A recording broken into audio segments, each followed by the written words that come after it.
Olá, seja muito bem-vindo ao Panorama, um programa da TV Assembleia de Minas Gerais. O tema do nosso programa essa semana é a campanha Setembro Amarelo de Prevenção ao Suicídio, promovida pela Associação Brasileira de Psiquiatria e pelo Conselho Federal de Medicina. No Brasil, cerca de 14 mil pessoas tiram a própria vida a cada ano. Em todo o mundo, a Organização Mundial de Saúde calcula que sejam 700 mil mortes anuais. No programa de hoje, nós vamos tentar entender o que pode ser feito para prevenir e evitar essa atitude drástica e como é possível ajudar as pessoas que estão passando por transtornos mentais ou perderam a vontade de viver. Se precisar, peça ajuda, é o tema da campanha desse ano. Setembro Amarelo é o assunto do Panorama que começa agora.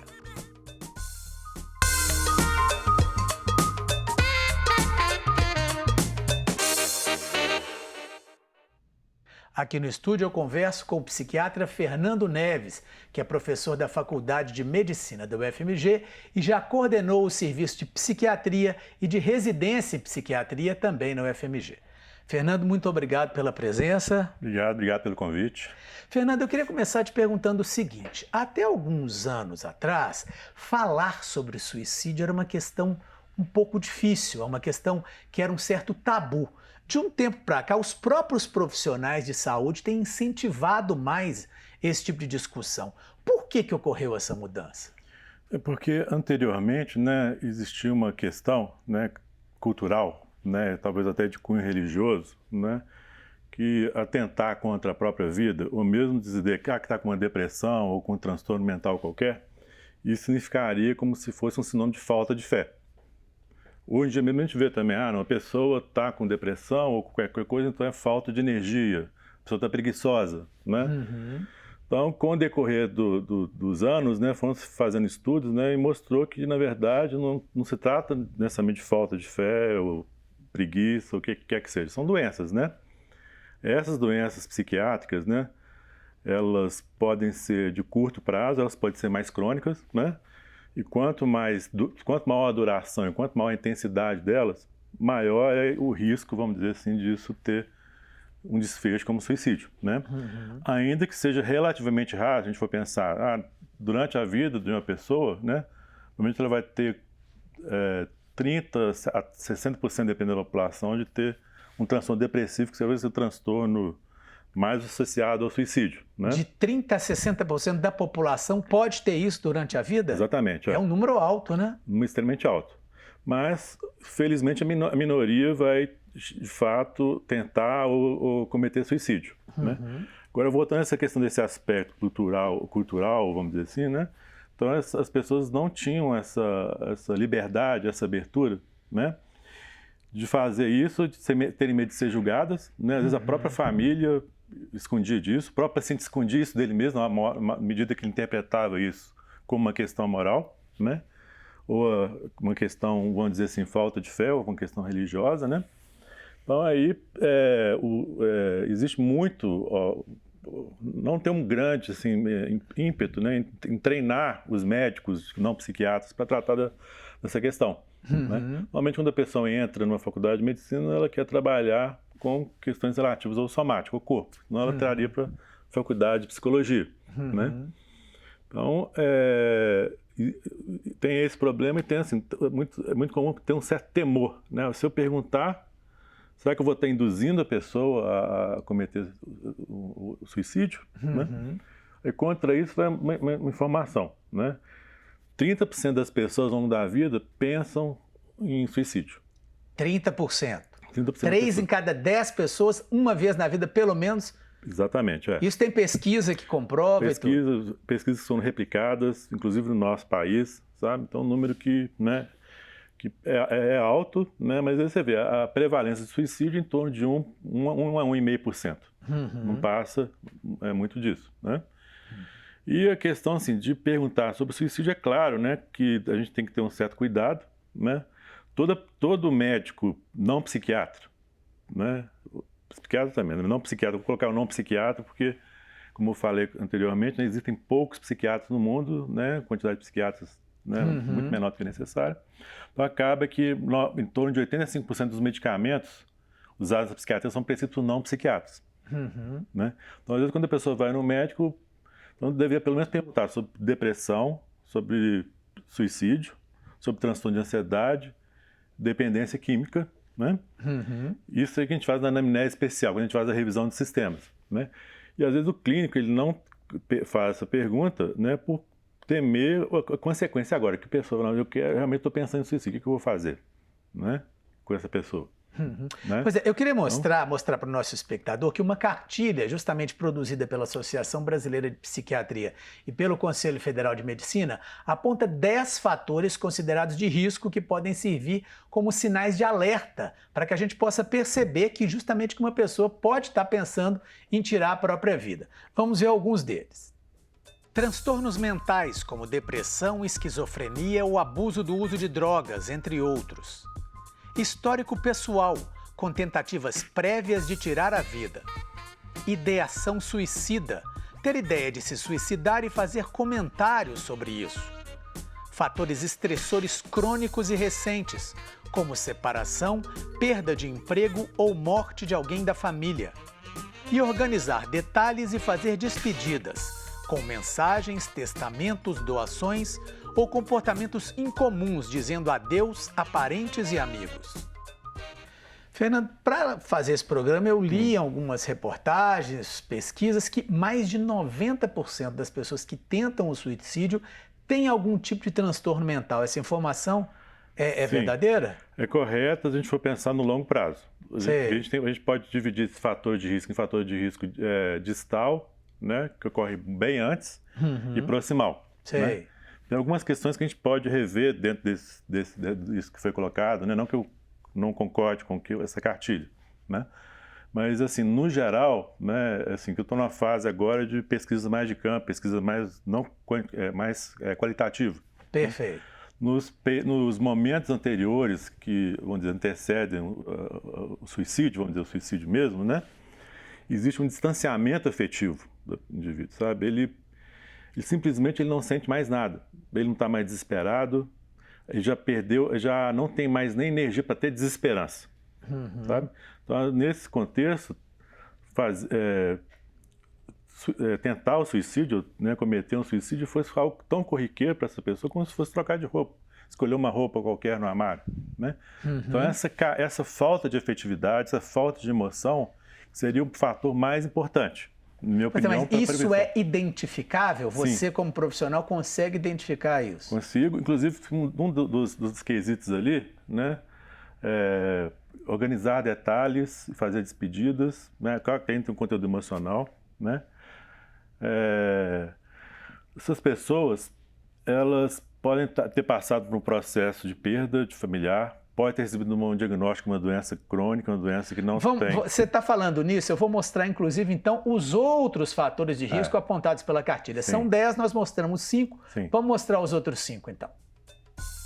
Ter meios acessíveis para suicidar-se, como armas de fogo e medicamentos em grande quantidade.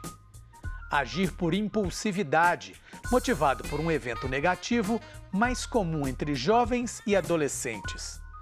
Passar por eventos adversos na infância e na adolescência, como abusos físicos e sexuais, maus tratos ou dependência de drogas. Ter motivos aparentes ou ocultos, que veem a morte como um meio de sair do sofrimento de infelicidade. E presença de outras doenças, como doenças crônicas ou em fase terminal. Bom, aí a gente já fez os 10 aí, fica à vontade. Vamos tentar colocar isso tudo numa situação só. Tudo isso vai gerar, né? Ela pode gerar um desespero, né? O desespero, a pessoa ela vai agir por impulso.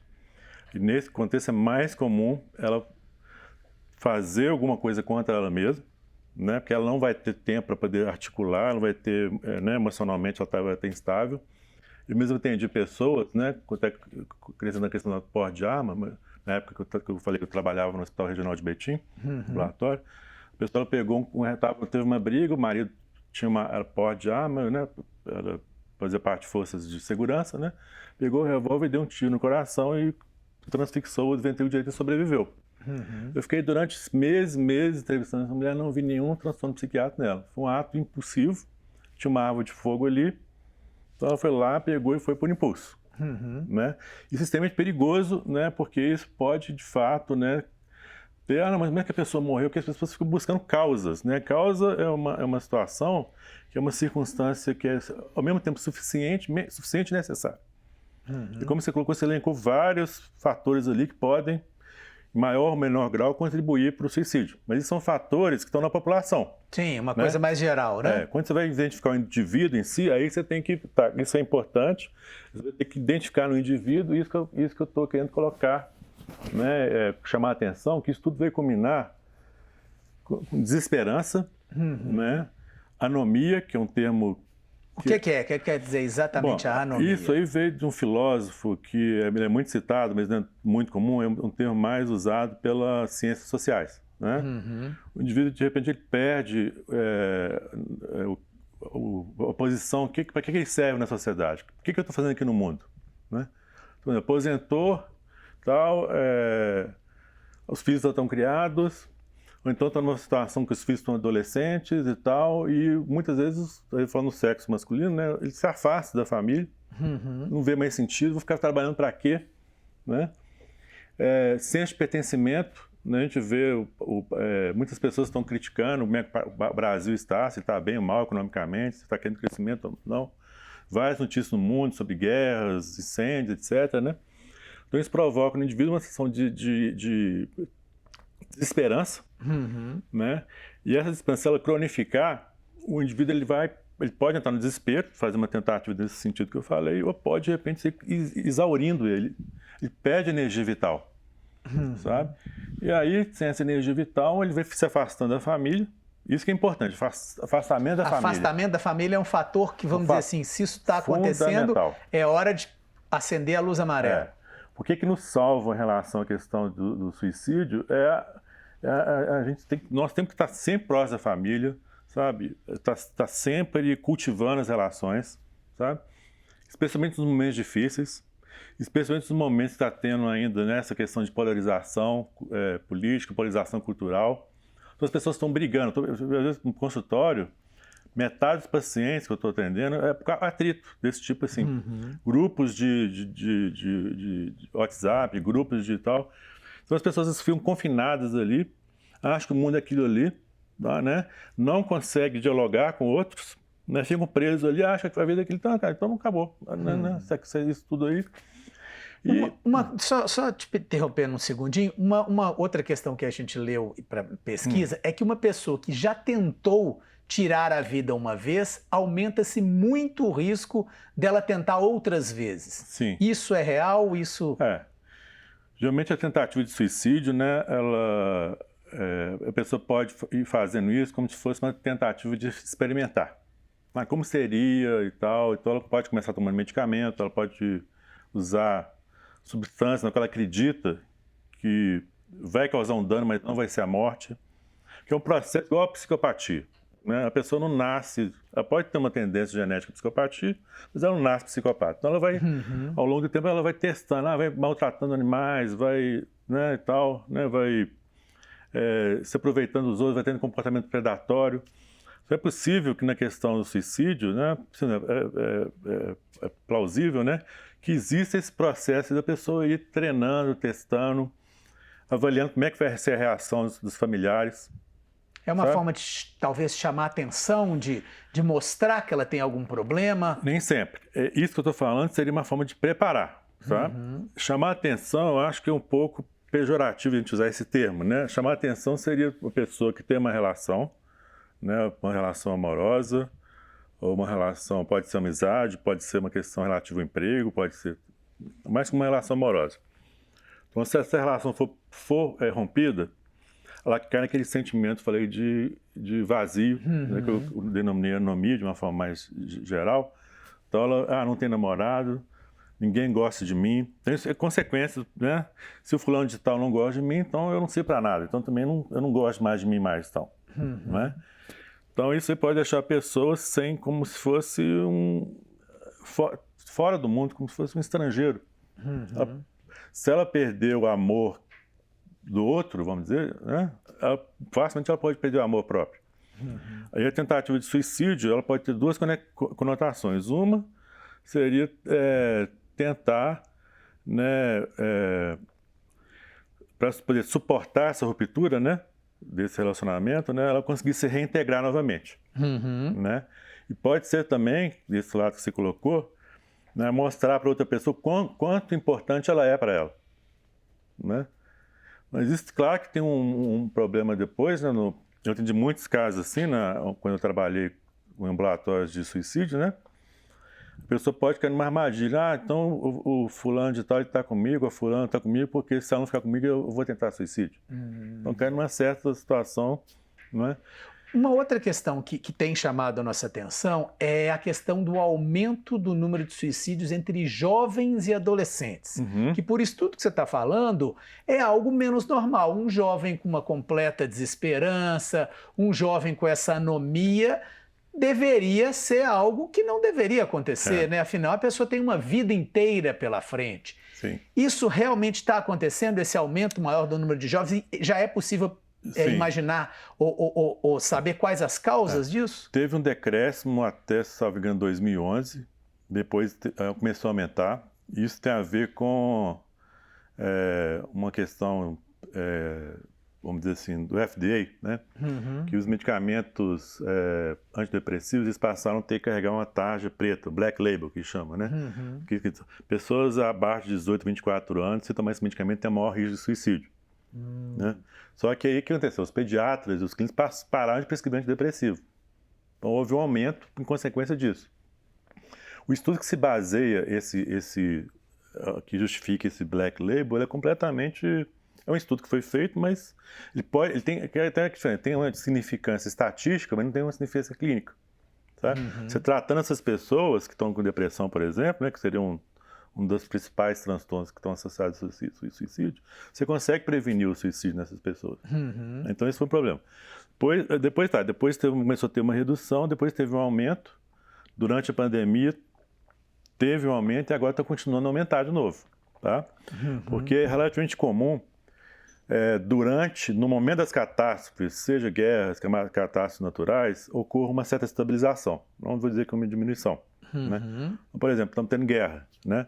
Aí o fulano, de repente, agora eu tenho um objetivo na minha vida, eu vou lutar ali para poder defender o Estado da Ucrânia, o país da Ucrânia. Entendeu? Como é que é o objetivo, o sentido da vida é importante? Aí nisso a pessoa pode... Né, pode uma ser motivação, vamos dizer assim, ela tem que buscar uma motivação. Tem uma motivação para viver. Vamos defender o Estado ucraniano, vamos defender, vamos ter uma causa ambiental, né? Vamos defender essa questão dos incêndios que estão acontecendo, né, mundo afora. Mas depois passa isso e a pessoa volta a ficar naquela situação dela ali de apatia, de falta de sentido. Você já teve e tem, né, contato com muitas pessoas que já tentaram tirar a própria vida e que, felizmente, não conseguiram. O que elas relatam? Existe arrependimento? Existe ainda desesperança? E o que fazer para acompanhar essas pessoas para que elas não tentem novamente? Quando a pessoa tenta o suicídio, ela vai ficar com uma cicatriz, sabe? Né? Aí eu, como psiquiatra, vou tratar a cicatriz. Estou usando essa analogia como se fosse uma ferida, né? Sim. Porque ela fez algo contra a vida dela, né? E aí que está nessa questão, né? No conceito do suicídio, pressupõe que a pessoa está consciente. Eu coloco uma interrogação assim, nesse consciente, né? E ela teria intencionalidade. Isso eu digo para você, se a pessoa muitas vezes está com uma depressão, está no desespero, né? Ela pode estar num processo dissociativo. Né? Dissociação é como se fosse quase uma psicose, que a pessoa ela esquece momentaneamente quem ela é, o que ela quer, esquece do papel dela do mundo. Então, como é que eu vou dizer que essa pessoa está consciente? Entendeu? Um dos problemas da definição é esse, né? Em todo caso, ela foi lá e cometeu o suicídio, às vezes ela tem um sentimento de arrependimento que não tem sentido porque ela não estava no seu juízo, né, ela às vezes preservado. não tem nem consciência do que ela fez, seria isso? Ela não tem consciência, ela sabe que ela fez, mas no momento ela estava completamente desorganizada psicologicamente. E é possível se reorganizar? Sim, é possível se organizar, e é esse que eu trabalho. É o trabalho da psiquiatria nesse caso. É o trabalho da psiquiatria e também muito da psicologia. Então essa organização é fundamental para a pessoa, de fato, ali, integrar isso, que ela não vai esquecer disso. Né? Então ela entender o que fez com qual que foi o gatilho, que às vezes tem um gatilho, tem um acontecimento, aqueles fatores que você colocou, tem vários. Né? Aí, e fazer com que a pessoa, né, ela se torne mais resiliente, né? Nós temos várias fraquezas, todos nós temos nossas fraquezas. Você sabe que a pessoa sabe das nossas fraquezas e coisas que normalmente as pessoas não gostam de saber, né? Por isso que psiquiatria é uma das profissões impossíveis, né? Porque muitas vezes eu tenho que dizer aquilo que as pessoas não querem escutar. Não querem ouvir. Querem mudar. E eu, às vezes, eu tenho que apontar, claro, com toda delicadeza, com todo cuidado, essas fraquezas. Para que quando acontecer uma determinada situação, ela não deixar que essa fraqueza, entre aspas, tome conta dela e ela vá lá e faça um ato desse. Aí o processo terapêutico é integrar, né, não fazer esquecer, ter um entendimento, né, melhorar a resiliência. Né? Muitas pessoas às vezes têm ideias que são passadas socialmente. Eu tenho que ser o melhor aluno da turma, eu tenho que ser o mais votado, aproveitar que eu estou na Assembleia, né? Se não conseguir esses objetivos todos, então a vida não tem sentido para mim. As pessoas colocam um standard, né, um padrão. Colocam um padrão muito alto. Às vezes. Às vezes vem da família, às vezes vem da sociedade. Eu escuto muito, meu filho, ele não é o primeiro aluno, então não vou ficar investindo nele. Não. Eu sempre fui o primeiro aluno, meu filho não é. E às vezes o filho tenta acompanhar. Não é que eu estou colocando a culpa nos pais, não. Porque esse pai também teve um avô, que teve um bisavô, né? E todos eles estão precisando de ajuda. Né? Não tem sentido a pessoa querer ser o melhor em tudo, o tempo todo. Claro. Né? Então isso acaba... Você falou nessa questão da ajuda, o slogan da campanha esse ano é se precisar, peça ajuda. Nós estamos já finalizando a nossa conversa. O que eu queria saber e te perguntar é basicamente o seguinte: o que fazer e o que não fazer? O que dizer e o que não dizer para uma pessoa que está precisando, por exemplo, da nossa ajuda? Vamos pensar na situação... Um não profissional, no caso. Vamos pensar numa situação familiar, então. Né? Então, vamos dizer assim, a família já está desgastada. Então, a pessoa já está lá desorganizada, já está deprimida, eventualmente usando substâncias, dependência química. A família já está cansada. Pode ser que lá no fundo, não conscientemente, né, alguém pode pensar assim, ou imaginar, né? Nossa, se essa pessoa morresse, talvez seria um alívio para todo mundo. Inclusive, poderia ser um alívio para essa própria pessoa mesmo. Então, é muito arriscado nessas situações a família se afastar. Ou seja, então você perdeu, né, vamos dizer, aquele contexto, aquela situação que a gente chama de rede de apoio, que poderia salvar essa pessoa. Né? Porque, por exemplo, uma pessoa que entra num apartamento, fecha, ou então uma pessoa que vai para um lugar ermo, né? Quem vai ter autoridade de arrombar uma porta? Um amigo não tem essa autoridade, um familiar tem. Então o paciente ele pode, nesse processo, ir desgastando a família, né? Aponta para a família desistir dele. Né? Aí que está a grande dificuldade. Existem centros de valorização da vida, ligações telefônicas, né? Que a pessoa vai lá que está em desespero e tal, liga. Né? Seria muito interessante, né, ter esse tipo de serviço para essas pessoas que têm pessoas com problemas mentais na família. Como que eu faço para me aproximar? Aí não existe uma receita de bolo. Cada caso é um caso. Cada caso é um caso. Assim, tem que ter afetividade, tem que reconhecer essa pessoa, tratar ela pelo nome, valorizar ela, né, tentar estimular, sabe? Independente, que o amor é isso. O amor, o que é? Amor é a gente aceitar as deficiências, as faltas do outro, né? E hoje em dia não está um momento muito propício para o amor, né? A gente vê com tanta situação, com tanta polaridade, tanta confusão. Então, assim, eu sou uma pessoa cientista, né? Mexo com pesquisa, mexo com genética molecular, e assim, eu rezo. Sim. Todo dia eu rezo para as pessoas terem esperança, sabe? E não desistirem, sabe? E é essa esperança que vai fazer com que a gente resgate, né? Essas pessoas que estão ali né? Estão nessa propensão. E essas pessoas que desses familiares, mas tem que pensar um outro ponto. Se ocorrer um suicídio, né, essas pessoas vão sofrer durante décadas a fio. Toda a família envolvida, as pessoas envolvidas. Exatamente, porque vai poder ter sentimento de culpa, vai ter aquela sensação de pode existir vergonha. Claro que não tem muito fundamento isso, né? Sentir culpa ou vergonha, porque às vezes pode ser uma situação tão grave, né, que a família não teria tantas condições. Mas a gente chama de sobreviventes, né? Por isso que é importante que suicídios em família. É muito comum ter suicídios em família por conta de um fator genético, fatores genéticos, né? Então a família vai ficar sofrendo, então pode ter depressão, pode ter quadro de ansiedade, né? Os sobreviventes assim podem ficar extremamente assim vigilantes com relação aos outros filhos, por exemplo. Isso pode de algum modo também prejudicar o desenvolvimento, você ficar exagerado no cuidado também. Não tem toda uma repercussão, né? dentro da família, né? Agora, do ponto de vista social, né, são essas campanhas que estão tendo feitas, Setembro Amarelo, né, de tentar, né, acho que ano a ano, né, essa questão do preconceito tem sido reduzido, né, de modo que as pessoas podem falar isso mais abertamente. E o que está faltando agora mesmo, o que eu tenho procurado fazer, né, é ensinar os clínicos, né, os não psiquiatras, a abordar isso, né, justamente porque é um fenômeno muito, muito amplo, né? E não tem que ser tratado por todo mundo, não tem só que ser tratado por pelos... todo mundo, não psiquiatras, pessoas da sociedade, no modo geral. Perfeito. Tá? Fernando, muitíssimo obrigado pela sua entrevista. Obrigado, eu que agradeço. E o Panorama de hoje termina aqui. Muito obrigado também pela sua audiência e até o nosso próximo programa.